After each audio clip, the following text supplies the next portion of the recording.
Spiritual Traditions, Spiritual Paths, and I am joined by Ia Olori. Yes, pronounce your full name for me. Sure. So my full name is Olori Oyadeli Ogunshina.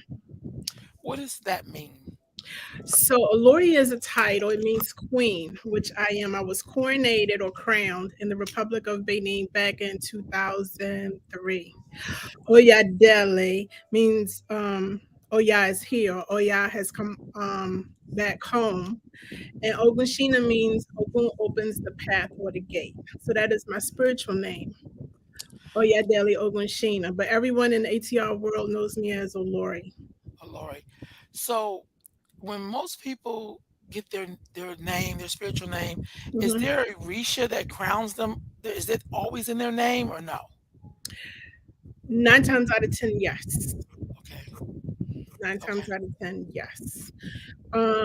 Sometimes you get your Orisha name, it is if it's divined upon and your head or your crown Orisha is known um, emphatically, then per the Odu, it may state that you are supposed to have this particular name. Some people don't receive an Orisha name until maybe they get initiated. So, each Elay runs things differently. It just depends on what that particular godparent wants to do for that particular godchild. Okay. Okay. So, how did you first discover this whole tradition? Girl, so my journey, woo, child. I was born and raised Baptist, Okay. but it never really spoke to me because I had questions. It was so many inaccuracies in the Bible, and I never felt like when I prayed that Jesus was listening to me per se. It wasn't until I got to college that I had a professor. His name was Baba Leon Hosey. He's now an ancestor, E by A, and he taught classes on Africa. One of the classes was People in Politics of Africa, where he introduced to us African belief systems. He taught us to reprogram our thinking and stop calling it a religion because religion means that it's man-made and it's dogmatic. So he said it's a belief system, and he focused on at the time Akan, which is out of Ghana, um, Asar Asat, which is out of Kemet or Egypt, and the old schoolers used to call Isheshe Yoruba, and those were the main three. And so after I graduated from Coppin, because I'm a product of an HBCU, All right. Where'd you go? Coppin State in Baltimore. I went to All right. Virginia Union for 2 years in Richmond, and then I graduated from Coppin. All right. When I graduated from Coppin, I got a job down in DC, and this was in the mid 90s. And so I started looking for traditional houses to join. I specifically wanted a house where everyone looked like me. Okay. And so I went to and I saw a set service, and no shade to them, I was bored out of my mind. I was just bored. It was too laid back for me. I went to an Acon, which is an Akan service. Loved it, absolutely loved it. But it didn't call me as loud as Ishe Shay. And so I was on a journey to look for an Elay, which is a spiritual house in DC. Unfortunately, when you are a practitioner, sometimes you don't have the luxury of having your spiritual house in your backyard. So my first Elay was in New Jersey. But let me rewind. When I was in college, um, Baba Hosley decided to have an age grade society, which he said was comparable to Greek fraternities. He couldn't understand how Black folk wanted to be in a sorority or fraternity because, like Asa Hilliard said a long time ago, you suffer from double consciousness when you try to be a Black Greek. There's no such thing. but I digress. So I got chosen to be a part of um, his female age grade society. And part of our initiation process was to go down to Sheldon, South Carolina to Oyotunji African Village. And so he wanted to see how we would conduct ourselves in the African village if we could hang. And we went down there and I was hooked. You know, everyone there looked like us. People were speaking Yoruba and English.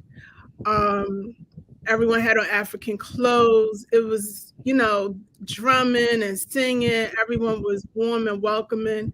And I said, this is it. This is where I want to practice. And so fast forward to me moving to DC after college, I couldn't find um, a spiritual home that called to me. I found one in Jersey. After I left that particular house, I hooked up with an Oshun priestess in Maryland. Her name was Ia Oshun Bamake Aduke Ibae. And she became my godmother. And she was the epitome of Oshun, the epitome. And so, under her guidance and her tutelage, I was blessed to go back down to Oyotunji and get initiated into the Gungun Society. And then a year later, I was on a plane going to Dahomey, which everyone knows is Benin Republic, to get initiated to Oya. And then 9 months after that, I was back on the plane going back to get initiated to Shango. And so that has been my journey. I, after my godmother passed, I studied under a few priests, specifically Gromambo Angela Novayan Adayazo, who unfortunately recently passed, Iba. She was a high priestess in voodoo in Philadelphia, and she taught me a lot. And so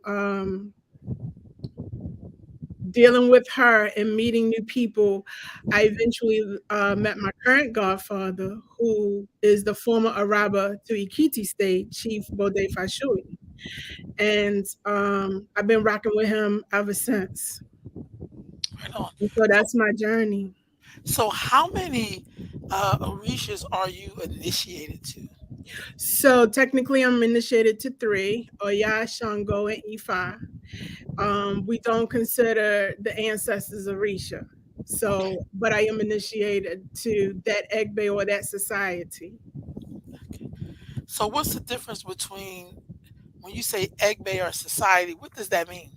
So back in the day, I'm talking about in the 70s and 80s and probably mid 90s, people used to call, they didn't use the term Egbe.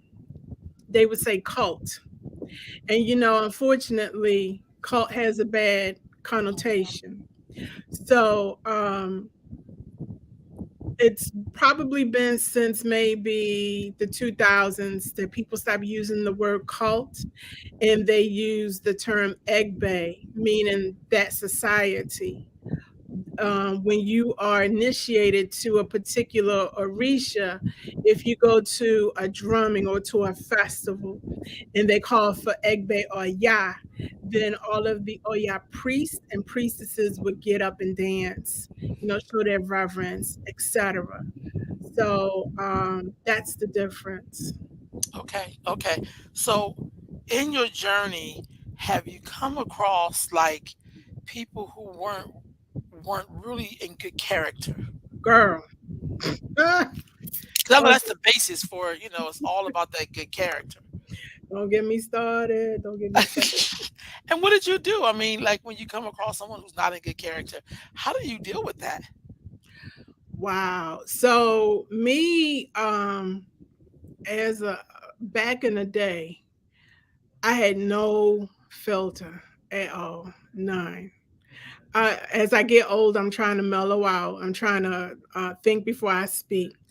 But what I find disheartening is when you have male priests that prey on females and they use fear, They use bullying, sexual harassment, um, to inflict their um, their bad ways on females. Countless stories I've heard about sisters who were violated sexually under the guise of Orisha. You have Mm, some babalawos out here, for instance, um, the story that was told to me from a babalawo said that there was a babalawo in New York who had, I don't know if it was a client or a godchild, but the sister had cancer and it didn't look, her situation looked bleak. And the babalawo told the sister that if she wanted to get healed, he had to have sex with her. wait, That he, what? yes, he had to have sex with her, and that he was going to put the medicine on his penis and insert her, sexually. Long story short, unfortunately, the sister died. So when I asked the Baba, um, give me a name, he didn't want to do that. Mm, You have that's some Babalawos who are predators to men. I've heard stories of men being sexually violated under the guise of spirituality or Orisha. I know one particular Babalawo who died a horrible death because he raped a guy during his initiation. It's a lot of stories. A lot of times people don't want to um, really go into detail about it. They are ashamed. mm, They are afraid of retribution. They're afraid of if they call the particular person out, that that person's minions will come after them, threatening, send juju and stuff like that. But like I tell my godchildren, I don't fear no one. I don't fear no one that's walking on this earth, because if man put a curse on you, man can take curse off of you. And so if you speaking your truth, your truth doesn't have to be validated by someone's ignorance. That's a quote from Baba Dick Gregory, Iba A. mm-hmm. When you encounter people who have been violated, you gotta do something. And so a lot of times, people who come into this belief system looking for elevation, looking for salvation, looking for peace, looking for enlightenment, and then they meet with someone who has questionable moral character, someone who is wretched, someone who ain't worth a damn. They leave, and they'll either go back to the church, go back to the mosque, or they'll just say the hell with it. They want to lump everyone who practice African spirituality as being shady, being a scam. We all aren't like that. But I find that if you know someone is doing bad and you're not calling that person to the carpet, then you're just as guilty as the person who is committing the crime. I agree. I agree. Period. I And agree. so, a lot of people in the ATR community don't like me. I don't give a damn, because I will call you out. If I find out that you are shady and I have receipts to back up my claim, I have to call you out because I have to protect the unsuspecting. Mm-hmm. And that's the Oya in me. Oya champions the underdog. She fights for those who have no voice. She gives a voice to the voiceless. She empowers those who are powerless. And the belief system is not bad. It's a beautiful belief system if it is practiced genuinely, but you have a few bad apples that will ruin it. And it's not just Ishe Shea. I'm talking about Candomblé, 21 divisions, Santeria, Lukumi, Voodoo, be it African Voodoo or Haitian Voodoo, Shango Baptist, or be it you name it. It depends. We got Ishe Shea, we got our fair share of scoundrels, to say the least. But there have been priests that if I'm I'm in a spiritual setting and I know the person ain't worth a damn. I tell them, don't speak to me. I don't have no words for you. I'm not going to embrace you. I'm not going to kunle to you. You know, I'm a show restraint and not try to rip your head off Mm, because you're taking people's innocence and their money for right whatever on, reason, you right know. on. Yeah, I think that's a struggle even in regular religion. Like the bad character people kind of always show up. Like I think that's a part of the human condition. I mean, if you will, like in societies, like it's gonna be some crazy people up in here, or people who character is not good. Like Exactly. if they was like that in the regular world, like if they was in Christianity or Islam, and then they found this, they're gonna be pretty much the same person. Like, you Exactly. know what I mean? So I totally get you with that. Let's talk about Oya for just a minute. Um, I remember first coming into the tradition and someone telling me about Oya, and all they could tell me is that she's the cemetery gates, and they give you all the scary stuff, and I'll be like, oh my god. So, could you tell me, since you are initiated to her, what is Oya about? So it's Aya, Oh yeah. Aya, and her name literally means she tore. So she is the tempest. She is a water deity. Keep in mind, she's African, but over here we equate her, or she's been equated with the cemetery. So Oya governs over the um, Niger River.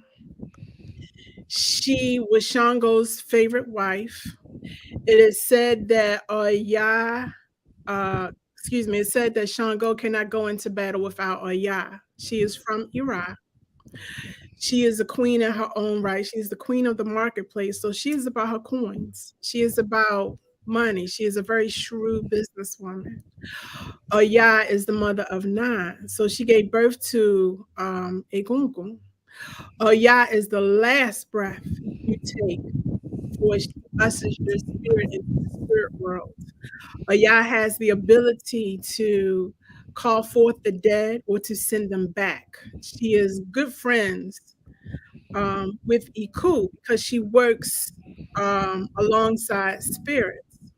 So a lot of people think that Oya is just this, tall Amazon who wears a beard and is scary. But Oya is graceful. Oya is a queen. Oya is beautiful. Oya is powerful. As I stated before, she champions the underdog. My elders in Dahomey told me that no one, specifically no Orisha, wants to go to war with Oya because they would absolutely lose. Oya is just that powerful. She is the wind that you feel um, on any given day. She can come in the form of a hurricane or tornado. Um, she's extremely I don't want to say impersonable, but she's about business. Hmm. You call upon Oya when you absolutely need to get something done because I always tell my godchildren, if you need something done correctly, get a Omo Oya, which means child of Oya to do it. And it'll absolutely get done. She isn't about, excuses, a whole bunch of who shot John and what happened was. Right. She's about getting the job done. That is Oya. And so a lot of people are afraid of her because they really don't have too much information written about her from a Black perspective. I'm currently writing a book about Oya from my experience in Dahomey. And so part of my book will have me to go back to Dahomey so I can interview some elders there who can go more into depth because I want my book to have pictures and hopefully I can do a video too about because we need more books written about the Orisha. from a Black perspective. Right Her on. voice needs to be heard. You know, sometimes it gets a little disheartening. Everyone wants to be a child of Ashun. Everyone wants to be, you know, a child of Yemaja. Every male wants to be a Shango. Hmm. But, you know, when you talk about Oya, the only time they think about Oya is around Halloween. Oh That's wow. it.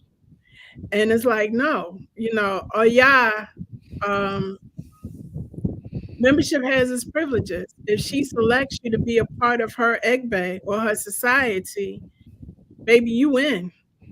Because I don't know no broke Oyas. Right You on. know, my Oya has taken me wherever I want to go. I'll go to her and say, I would like to go here, here, and here. And she'll make it happen. So it's a lot of misconceptions about Oya.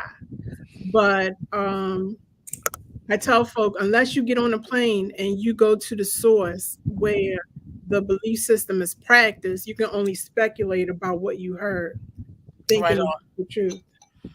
So with that being said, you brought up thy homie. I wanted to ask you, did you see the Woman King at all? Yes, ma'am. I sure All enough right. did. So and you talked about thy homie. I'm sorry, I made to show that again. You talked about thy homie, and um, first of all, how did you feel about the Woman King? Because um um I mean, how can we talk about the homie? I liked in the film they did have some Ifa in there, Shay Shay in there, but what did you think about it? And did it put you in the mind of Oya at all? Or Yes. okay, What I loved about that movie, because I wasn't going to go see it. I was going to wait until um, it came. I was able to stream it, and then I was going to go. You know, I was going to watch it either on Netflix or Amazon. And the sister, Oloye Taisi Abiye, who wrote the Isheshe workbook, she said, no, sis, you got to go see it. So I was like, okay. I love that movie so much. Now, it's not a documentary, right, it's edutainment. It's a movie. right. And so what I shared with the Aloye was that you saw different aspects of Oya in that film, Mm, especially at the end, um, after it was all said and done. You saw a softer side of Viola Davis's character. People think that us Yas are just all, you know, 24/7. No, we do have a softer side too. Um, I love the fierceness. Um, I love the passion. It's so much I want to say about the movie, but I don't want to give away any spoilers. You know I what I mean, mean? I done seen it 4 times. I've been taking young girls to go see the movie. Like some were going tomorrow. You know what I mean? So I teach a lot of schools because Yeah, I just think it's so empowering. Like, how it's could you not feel very empowered? empowering. Um, what it shows is that no matter what, they each had one another's backs. Hmm. Even during adversity, you know, at the end, when Oba got what he got, I said, the elder said, no man wants to go to war with Oya because you Hmm. will absolutely lose. And he did. And so he got what he got. To me, that movie was beautiful. Yeah. Aside from the fact of the history, again, it's not a documentary. Right. And so that movie showed women being empowered, women being strong, women being vulnerable. Hmm. It showed women taking care of their business and how much we can endure under adversity. Hmm. You know, it just That movie is awesome. Awesome. I wanted to do the chant when at the end I was like, no, I need to control myself. But if you had stayed while the credits rolled, I you seen that extra showed scene. yes. Yes. And she was pouring libation to the ancestors and honoring the ones who were no longer with them. I said, this is so damn powerful. Mm, So powerful. And as a Ianifa, I specifically enjoyed her pounding E King, marking Odu, and then interpreting what the Odu was saying so that Viola's character could get a better understanding of what lied ahead in the future. But I'm mhm. glad that Viola listened and did the Eba, which was Yes. important. In our tradition, what's the point of getting a reading if you're not going to do the Abba? Abba means the sacrifice. You don't necessarily have to sacrifice a chicken or a goat or a pigeon, but you have to give up something to get something. And some people, they don't want to do that. They want quick fix. But that movie, if it doesn't win an Oscar, I'm sure they're going to get a lot of accolades and awards from like TV One and whatever other black or so-called black um, show wants to give them because it was awesome and all of them, they earned their accolade. So the other beauty that I liked about the movie itself and the story they were telling, that's like the diaspora story. So it doesn't belong just to African Americans. Like that cast was actresses from South Africa, Right. Uganda, Britain, Nigeria, I mean, just all All America. over. I mean, all over because really all of us are a part of that story. You know what Yes. I'm saying? Like I feel like we don't sometimes I hear this argument about British black actors taking jobs from American actors or and I'm like, y'all, like, are you serious? Like nobody can really tell y'all apart half the time. You know what I mean? So I thought that was beautiful that I watched a lot of their interviews and I was just blown away. Like I think everybody they had in there was perfect. I agree. I Everybody. agree. The casting was spot on. Yeah. Yeah. It was visually stunning. I love the Yes. cinematography. I wanted the outfits. Me too. I want my house to have that bathhouse. Yes. I want I want to redo my shrine room so it looks like the way that shrine was shown outside. It was just, they put money into it and I Yeah. appreciate that. It didn't look like it was done on a Tubi Yeah. budget, if Yeah. I'm making sense. No, really. Well, it Yeah. took her 6 years to make that to get the green light. I mean, to really get the support they needed to do that film. And I think the beauty for another beauty for me is like this wasn't fantasy. No matter how they're telling the story, we knew that there was some women who lived like that in that time.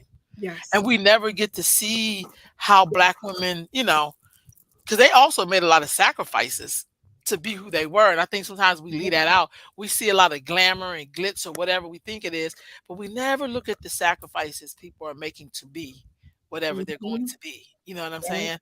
We just think it's like, I want to be a star, but you have no idea the sacrifices people go through to be Yep. where you see them shining. You have no idea. Exactly. How did you feel about the way they presented Isheshe in that?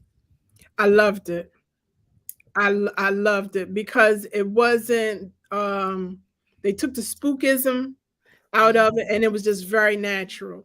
And if you are a practitioner, if you are an E5 practitioner, you're like, girlfriend was spot on. Spot on. I really appreciate it because very rarely do we get to see anything like that and it's not done as a joke. It's not, something to be made fun of. Like, look at them people with them nuts and the Yeah. board, what are they doing? Because Yeah. they never do that to Islam. No. They don't do it to Judaism. They Right. don't do it to Christianity. Right but on. they think that ATRs are meant to be the butt of, you know, jokes, and we're not. You know, our belief system predates Abrahamic religions by 5,000 years. Wow. We're not the Okay. Johnny come latelys at all. Right on. Right on. So when they were showing those particular scenes and you was in the theater, did you hear any comments? Because I heard a few comments each time I went. I'm like, some people just so ignorant. It was, you know what I'm saying? No, let me tell you, Okay. when I got there, I was like, damn, it was only four of us in the theater. Soon as they finished running like the pre what do you call it? The pre-shows. Previews. Yeah, Yeah, the previews. previews. It started to fill up. By the time they got to the first scene when the women were in the grass, Hmm. the theater was packed. Okay. Packed. And so you could hear a pin drop. There was applause where applause was warranted. There was laughter when laughter was warranted. And at the end, people clapped. Hmm. And see, I'm a nerd. I stay because I want to see, okay, who did the makeup, who did the costumes, who did Yeah. the catering, where was the film, who was this character. That I stayed and I saw her pouring libation. I was like, oh, as an Egungun priestess, that just touched my heart because we never see that. We never see us portrayed in a positive light on the big screen. Never. Mm, mm. Wow. You mentioned Shango, Mm. that you are initiated to Shango. Who is Shango? Shango is a deified ancestor. He was the fourth Alafine or king of Oyo, ancient Oyo. Some people say he was a third, but nevertheless, he was a real person. Shango is a manly man. Shango detests liars. Mm, Shango rules with the iron fist, but he too champions the underdog. He protects women and children. Shango has a close relationship with Obatala. Shango, during his time, he had three wives: Oba, Oshun, and Oya. Shango, his egg bay is worldwide. I don't care where you go in the world. If you say Shango, everyone, be they in Brazil, Trinidad, Cuba, Puerto Rico, DC, New York, South Africa, they know who Shango is. He's a very powerful deity. He, you know, when it's thundering and lightning, he's that boom that you hear, followed by the lightning. He is powerful, very powerful. And he is a deity that you don't want to cross and get on their bad side. right on. Okay. What about Ifa? You are initiated to Ifa. Hmm. So Ifa is the voice of Olodumare. Olodumare, in our tradition, is the creator. He is the supreme being. Ifa or Rumala is the witness of faith, the second to Olodumare. Hmm. In the pantheon, you would have Olodumare, and then Ifa, the Orisha, and then us. That's a loose translation of the Okay. pantheon. Um, Ifa is he's the highest level that you can go when you are uh, getting initiated in our belief system. Meaning you don't have any priests to Olodumare. There's no such thing. You either are an Olorisha, meaning you're initiated to the Orisha, you are Awo, which is male initiate, male Ifa initiate, with 17 years or less of training, or you're a Babalao, which 17 or more years of training, or Ianifa. That's it. Um, I just had a brain fart. That's all right. Ifa is a way of life. So when people talk about Ifa, not only are they talking about the way of life, but they're also talking about Arumala as well. Okay. Okay. So let's look at. I know you said you are. Um, I don't want to say initiated because you said it's not like that, but to the Egungun. Yes, Egungun is ancestors collective. Okay. Okay. So what is that? So that would be spirits, ancestors. Okay. Um, your Egun would be your immediate or your blood, like your grandma, your great aunt, your uncle, those who are in your blood. But Egungun is the ancestral collective. Gotcha. Gotcha. Hmm. So it do you find that there are a lot of people who belong to that society or no? Do you get chosen for that? Does that come up in reading? How do you know that you could belong to that or you get chosen for that to be a part of the Egungun society? So let me share a little story with you. Okay. When one of my best friends is the last wife of the first king of Oyatunji, Okay. and her name is Alshinbemi. So Alshinbemi, when she was living in Oyatunji, she had said that one day her and a couple of young priestesses were walking about, and they happened upon a plantation and a slave house.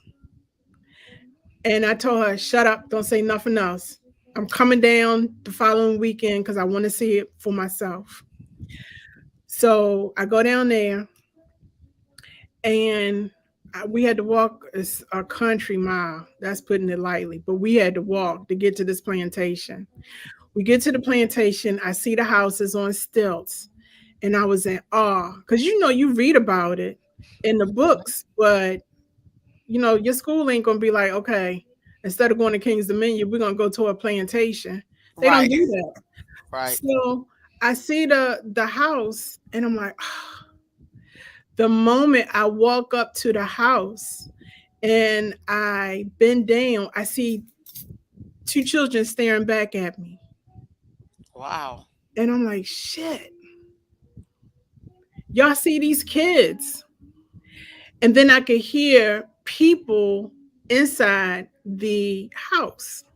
So the people at the plantation had nailed the door and the window shut because apparently Ashambami and the priest they were leaving offerings of food and candle and drink for the spirits that Right. resided in that house.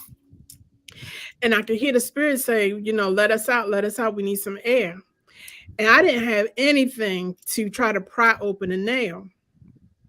So when I came back down the steps, I see this old man leaning up against the tree, and he was smoking a pipe. And I was like, bruh. He was like, I can't do nothing, I'm old. And it dawned on me that I'm seeing and hearing spirits. So as we were walking, because we walked like in a big circle, I could hear drumming. I could hear the Africans um, talking to me, wanting to relate a story. Ashin Bami had brought her notepad and pen because she was writing everything down. She Mhm. was supposed to write a book about that plantation and the people on it. I could hear the Native Americans clear across on the other side of the river. And that whole experience, them spirits were jumping out of me. It was, that scene in Ghost when Whoopi Goldberg was in her parlor Mhm. and the ghosts were jumping in and out of her. Uh-huh. Maybe that was me. They Wow. wore me out. And so by the time we were about to leave, there was like some pots and utensils and things. And I had really wanted to take it as a souvenir. And one of the spirits, her name was Big Mom, and she said, "No, don't take it," because she cried many a tears in that pot. And she said, if you take this pot back with you, it's only going to bring you grief. And Mm. so we left. And by the time we made it back to Ocean Baby's her house, because she lived at Oyatunji, I was worn out. She was like, you got to take a spiritual bath. I couldn't do it. I could not do it. So she told Kabiesi, the Oba of Oyatunji, the first king, what had happened. And he did divination. And she came back and she said, "You, my dear, are a medium. You need to get initiated to the Egungun Society." And so 9 months after that, I was making my way back to Oyatunji to get initiated into the Egungun Society. Wow. And so a lot of times when people need pots or shrines, when they need to be elevated to certain levels, meaning if they need to get initiated or go through a ritual, it will come up in divination. Gotcha. Um, I don't know if someone says, "I want to get initiated to a Gungun society," and someone will just initiate them, they should have divination perform, because it may not be that person's path for them to be an Egungun priest or priestess, if I'm making sense. It may not Yes. be in their destiny. Yeah, it's Not like when everyone is people see called those huh? no, I was gonna say it's not everyone is not called to the priesthood, be it a Gungun or a Risha. Gotcha. That's like when people say, "I know that I'm Oshun," and then they get their reading and the Shun ain't nowhere in there. It's like Girl, you want to be something because you think that's cute. Like I want them boots. You know what I mean? It's like yeah, it's just not the same thing. So yeah. when you are a gungun priest, what are your duties? What do you do? So as an Egungun priest, if you are trained, you can perform Itutu rites or you can do funerals, but you have to be trained. Right on. You should be able to pass spirits so that you could do ikujokos or misas or seances. You should be trained on how to banish spirits. You should be trained on how to spiritually clean someone's house, how to perform exorcisms and things like that, how to elevate spirits. So in my Elay, we do all of that. And when it's warm, um, we normally go to black cemeteries and we do ritual to send those ancestors to the light, because some people seem to think, well, when you die you automatically go to heaven. That's not the case. A lot of times you have people who are wandering spirits, they don't know that they're dead, and so it's almost like they're in limbo, Mm, and you got to give them a little push and tell them to go to the light. I right on. started once I got initiated. I was initiated in April of 98. um that summer, um I was back, matter of fact, in July, when James Bird, do you remember that brother? Yes, that was drugged to death. Yes. Mm-hmm. That hurt me to my core. And so what I did was I got with my godfather in Egungun and I said, I need to do some sort of appeasement for those who died during the Mayafa, those who died during enslavement, Mm-hmm. those who died during Jim Crow, and Mm-hmm. those who died up to now, meaning James Bird. And so this is when the internet just started to take off. I was able to print out. I got, and I still got it. It's a book about this thick of names going back to like the 1860s of Mm, men, women, and children who had died, um, either on plantations, lynchings, whatever. And it was a 3-day ritual. And I had put the call out to other Egungun priests. No one showed. And so mm, it was me and my godfather. We were out doing um doing the ritual to send those souls to the light. mm. And it was a powerful ritual. And I believe James Bird name was probably the last name that I had called um after we had finished the ritual. Mm. And so Have you? I've been doing that, ongoing. So how often do you do it? Are you? In the summertime, we haven't had a chance this summer, unfortunately, because I've been so busy doing spiritual work damn near every weekend if I wasn't traveling. But last year, my godchildren will tell you, every Sunday we were in the cemetery uplifting spirits. So I do it as often because I've been tasked to go to black cemeteries first and send those souls to the light before I can go to other cemeteries or graveyards and worry about those African. And when I say African, I mean black folk. I get that. Yeah, African spirits. That's my primary focus is our people. Mm. Okay. Have you been to the lynching memorial No, in Montgomery, Alabama? no, we haven't gotten there yet because I mean Maryland has a lot of black cemeteries, and Hmm. so we still in Maryland. Wow.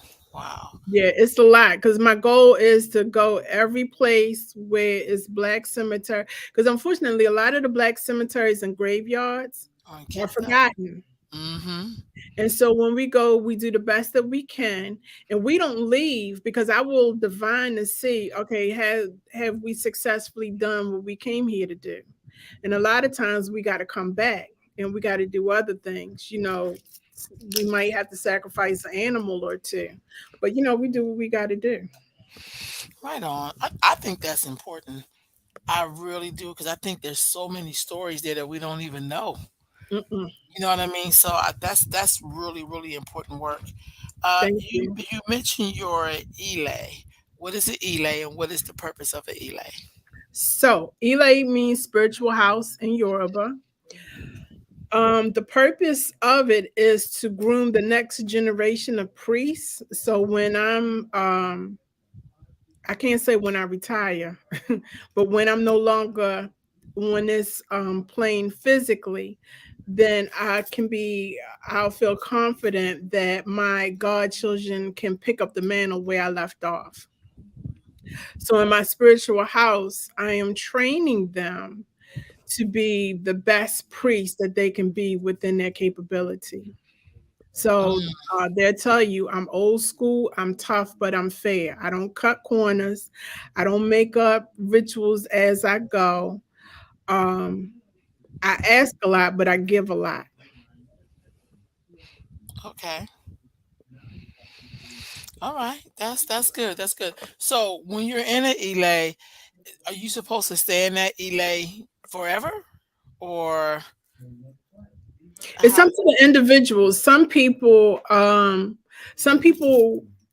come, get what they need, and they move on. You do have some who will come and stay.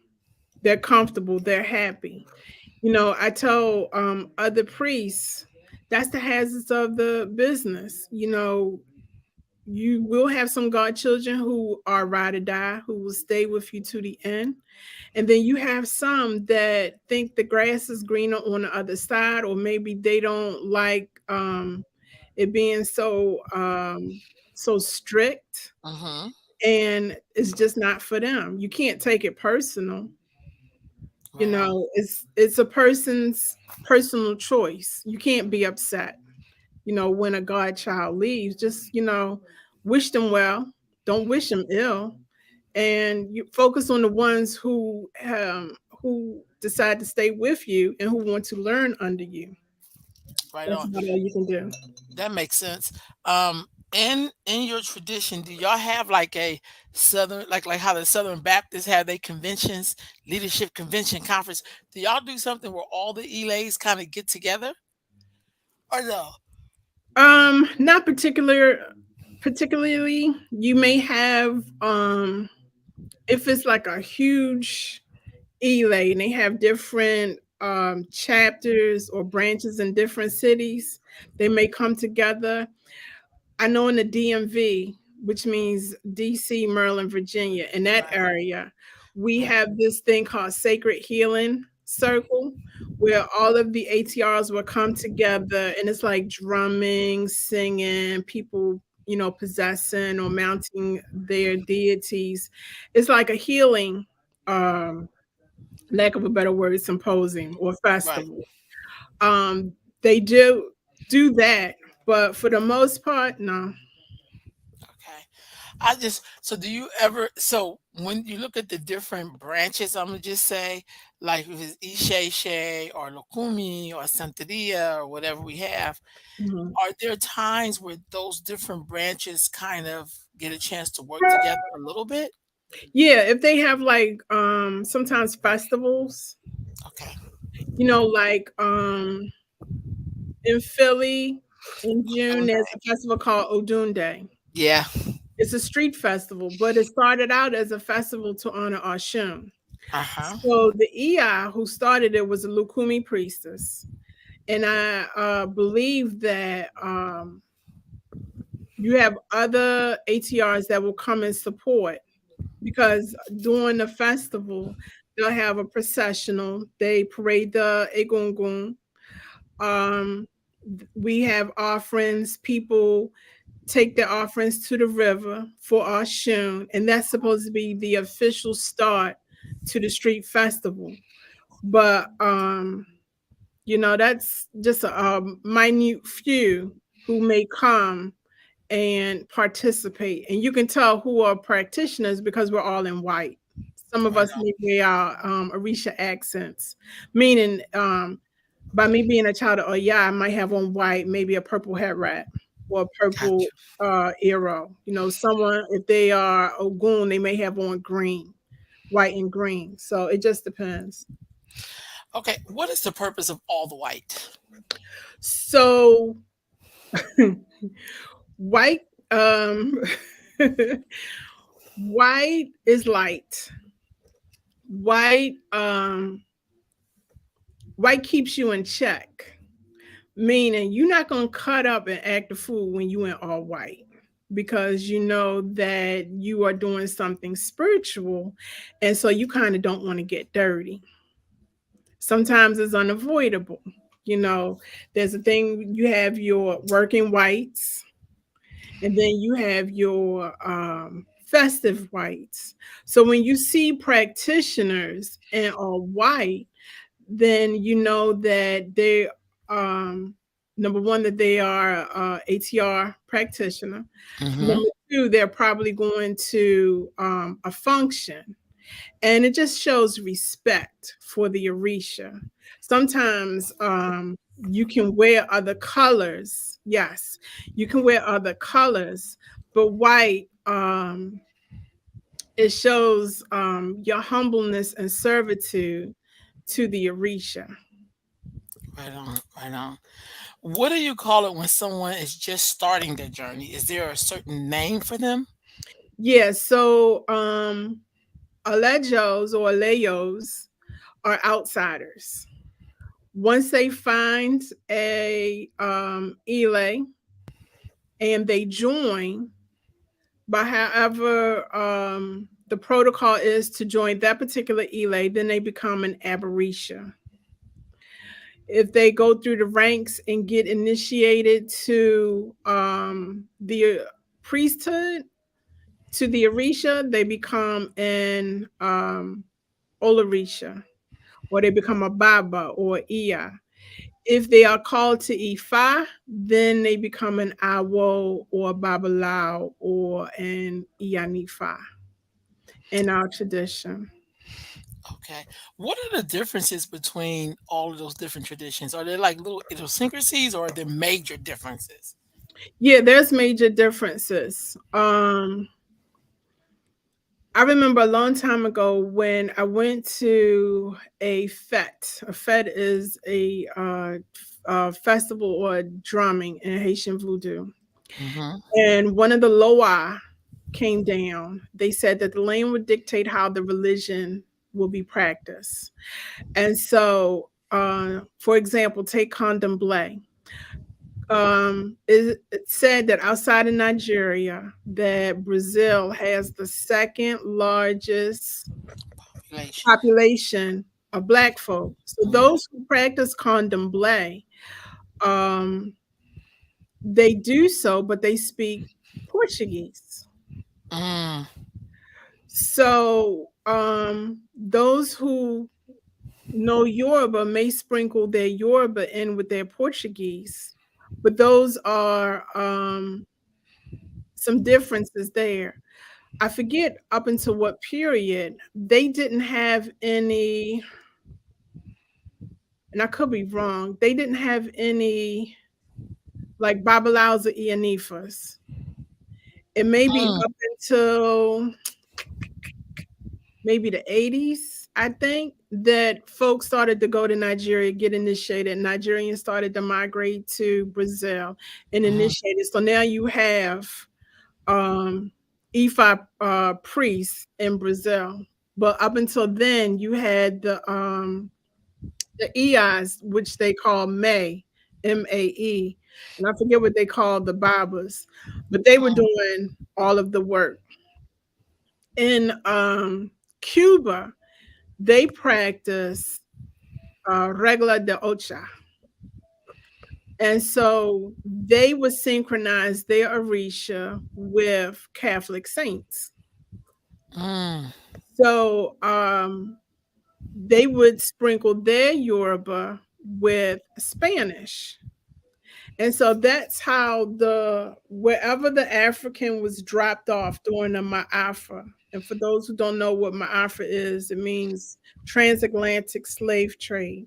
Wherever our people were dropped off, the belief system morphed from Isheshe into Candomblé in Brazil, Regla de Ocha in Cuba, Haitian Voodoo in Haiti, Shango Baptist in Trinidad and Tobago, mm.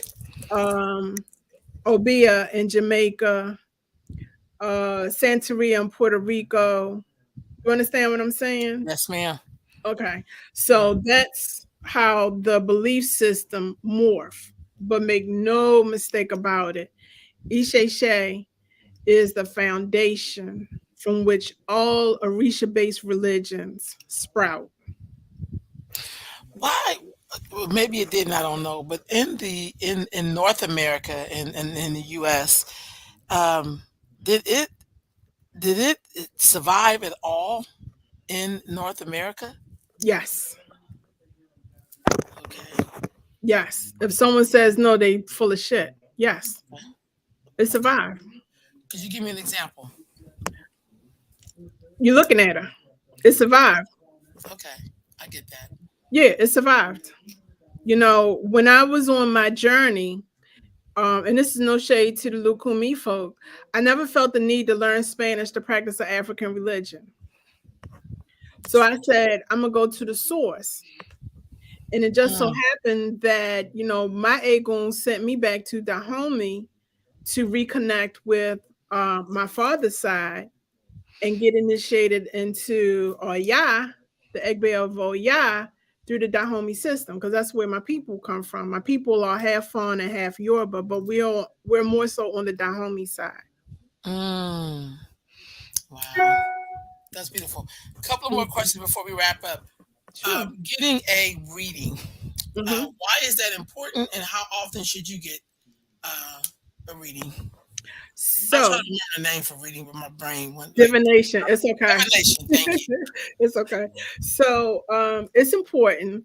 because it gives you a blueprint on how you should conduct yourself and how you should live your life. Now, if Mm-hmm. you out here living foul, I suggest you get a reading once a month or a divination once a month. Right on. But if you are, just trying to find your way, you just want to make sure you are fulfilling your destiny, I say once every 3 months is appropriate. Or unless there's something big or major that's about to come up, maybe you are going up for surgery, or you're trying to get a job, you're trying to move, any kind of big life decision, you kind of want to get a divination on, Mm, just so you can avoid any traps along the way. You want to be proactive and not reactive with gotcha. respect to getting a divination. Is most important. I tell my clients, please don't wait until shit hits the fan. Mm, You want to avoid that by getting a divination. That's step one. Step number two is doing a prescribed ebar.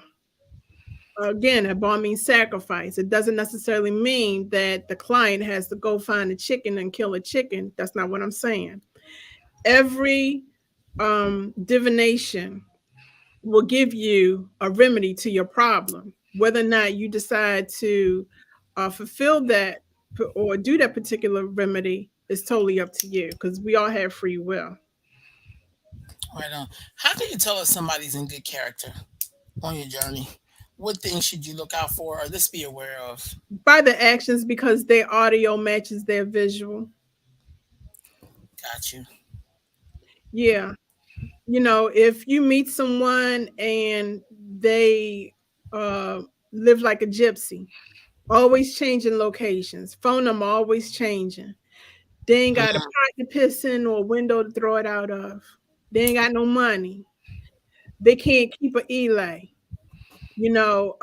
Anytime someone goes before them to get a read and they pulling out tarot cards or crystals or water gazing, they might do the guess method.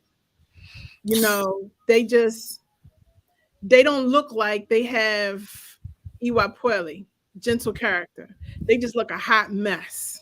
And you can mm, spot messiness a mile away. that's real That's the tough. person you want to, I tell folk, run fast, run in the opposite direction. Because your Ori, your spiritual third eye would be like, there's something not right about that particular person.